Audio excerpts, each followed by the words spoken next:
want to ask you about a rumor that's going around. A few days ago, the rumors started that WWE is planning on, for WrestleMania 39, Brock Lesnar versus Gunther. What are your thoughts? I saw, it's too early for me to be optimistic. I saw that on Twitter, but I don't know what source it came from. Remember, I've talked about in the past that would be a great matchup. And it would help Gunther, especially if Brock is into it and, you know, and works on getting him over. But they're really, even though they're completely different people and completely different styles, et cetera, they're two of the only guys in the WWE that really should work with each other, because they're two of the only guys that are never phony or goofy or winking at people. They're completely legitimate in how they act as themselves and what they do. Everybody knows that Brock's the real deal, which has enhanced his, you know, reputation and aura and, as Finkel would say, demeanor.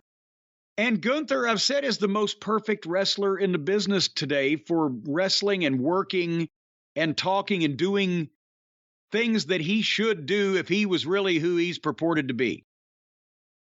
And they're both physical, and they can both hit, and they can both work. I think it would be great. And that could elevate, especially, I know they don't do it often, but they have had Brock do a job or two, and I would fucking have Brock Lesnar put Gunther over. And I think that would be a big fucking deal. Do you see that as a WrestleMania quality match? Well, definitely. I mean, you know, I'm not saying if they've got Roman and The Rock, that one probably ought to go on last.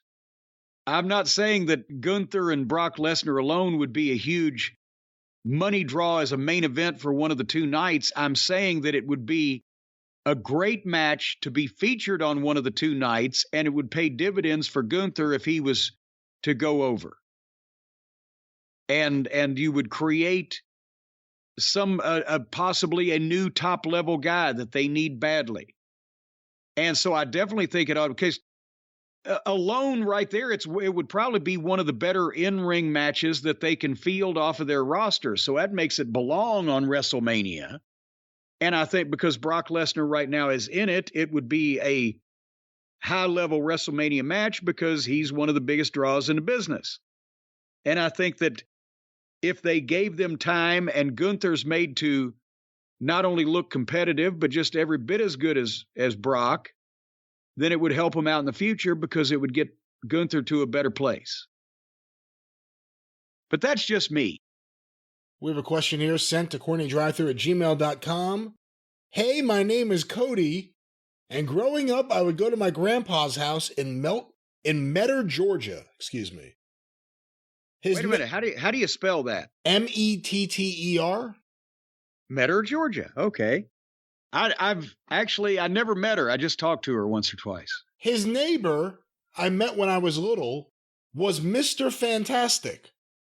Can you tell me who he was? I can't find him anywhere. Possible Georgia territory. So, Jim, what can you tell Cody about Mr. Fantastic? Well, he was fantastic. He really was. Actually, you know, his real name was Reed Richards, and he was the leader of this band of astronauts that went up in space and got gamma radiated. One of them turned into a human torch. One of them became the Invisible Girl, and one of them turned into Ben Grimm the Thing.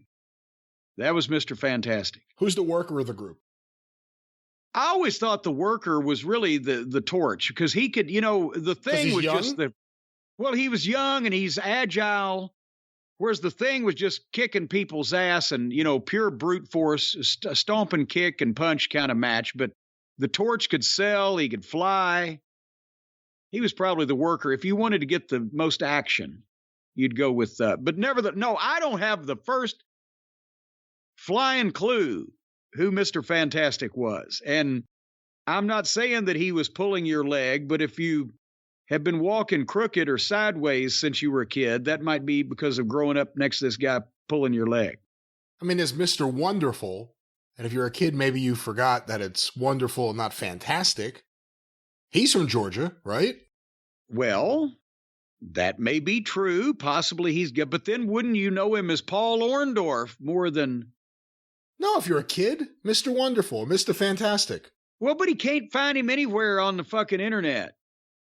Because he doesn't know what to look. He only knows him as Mr. Fantastic. Has there been a Mr. Fabulous other than the Blues Brothers in wrestling? The Fabulous Blondie. God damn it. Ken Timms? Shit. Ken Timms. Thank you.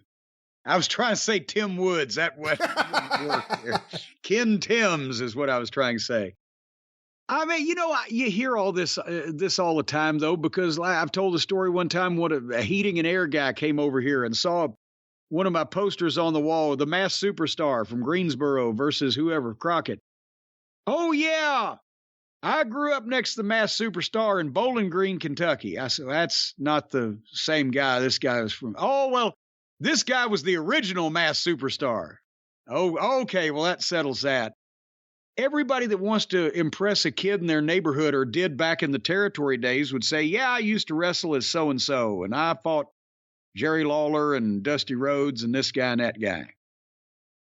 Who knows?